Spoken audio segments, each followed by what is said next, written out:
honest with you, Kuala Lumpur had kind of disappointed me.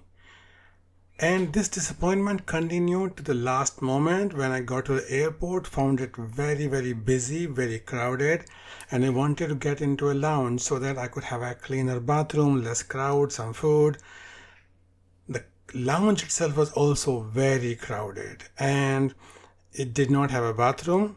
I had to leave my suitcase with the reception lady. She was very nice. She took care of the suitcases while I went to the bathroom, came back, and then looked for a place to sit. It was quite crowded in the food area, and there was the other section which was slightly less crowded.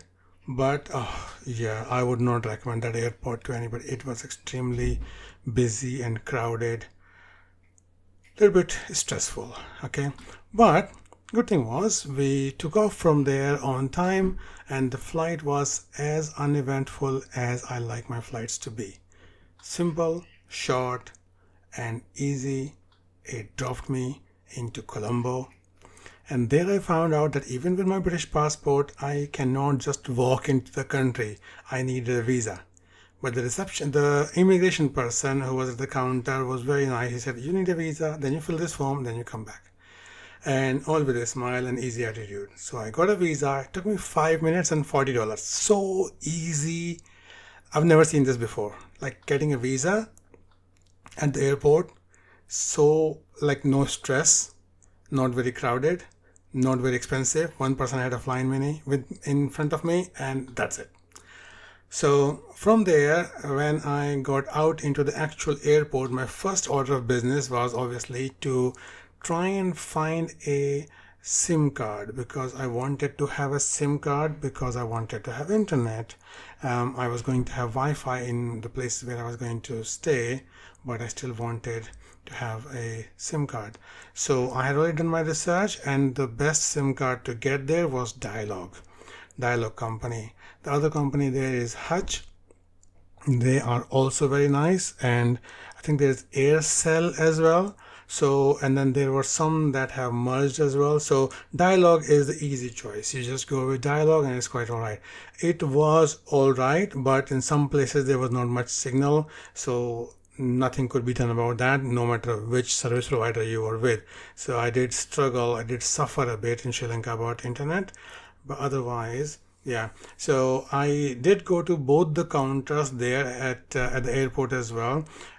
Check the currency conversion on Google to see what the prices were, and it was like 394 397 to a pound, so it was quite cheap that way.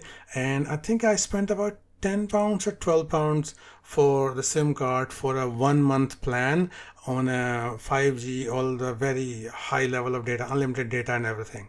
But I did go to both Dialog counter and the Hutch counter, and I asked them questions. People were so nice. They were having a questions you ask. They just kept smiling and they just kept answering. Even if you compare them, okay, they are doing this. What are you doing? And they had these plans already ahead in front of the counter. But then you can still ask them questions like, does it have 5G? Does it have 4G? Can I tether with this? Yeah, yes, fine, sure. So it was all good. But ultimately, I found that the Dialog plan was a little bit better, so I went with Dialog. I always use the airport Wi-Fi on my phone to search to see what are the advantages, disadvantages of particular providers before I get the SIM card.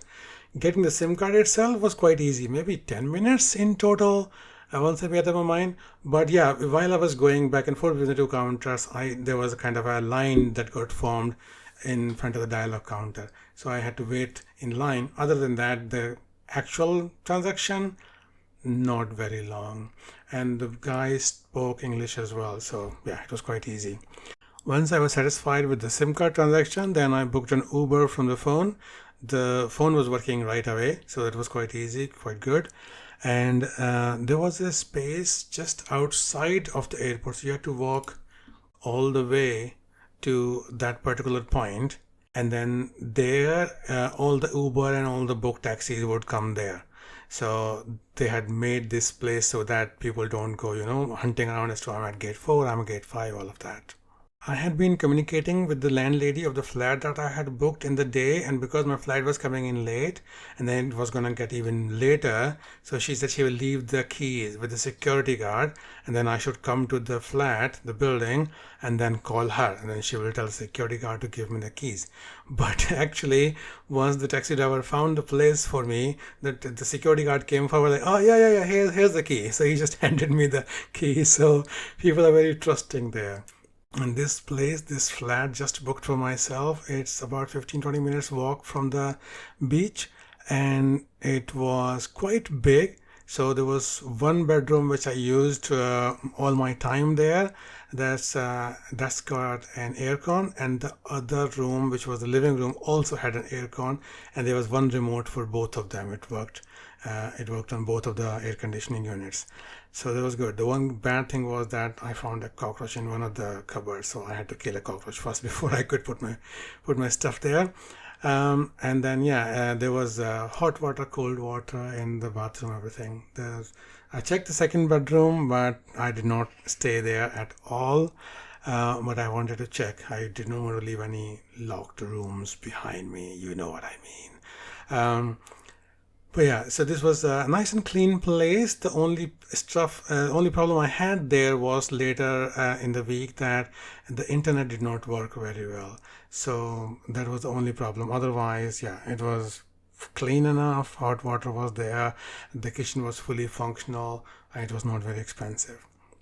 I think it was about £80 for a day, something around that. And I had booked it for a week. And this area is called Dehiwala in Colombo, and this was such a good area. You might think this is like all the cars in Colombo or all the cars in Sri Lanka on this road.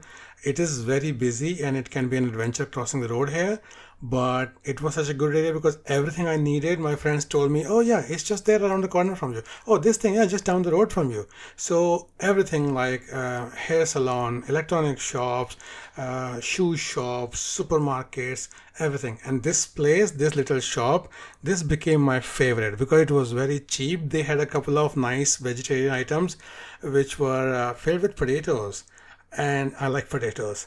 So it was tasty and very, very cheap. The guy at the counter, the owner, he spoke English, but the waiters did not speak or understand English. But even then, the service was really good because they were just watching your face, as in like, what do you need? What can we do more for this customer? That was the attitude. That I loved that attitude in Sri Lanka, that they were always looking to make your life easier, give you a better experience, whatever you needed. If you could signal it, they will do it for you. So I always left a good tip there. In the week, I ate about like 3 or 4 times there. It became my favorite. I'll tell you more later.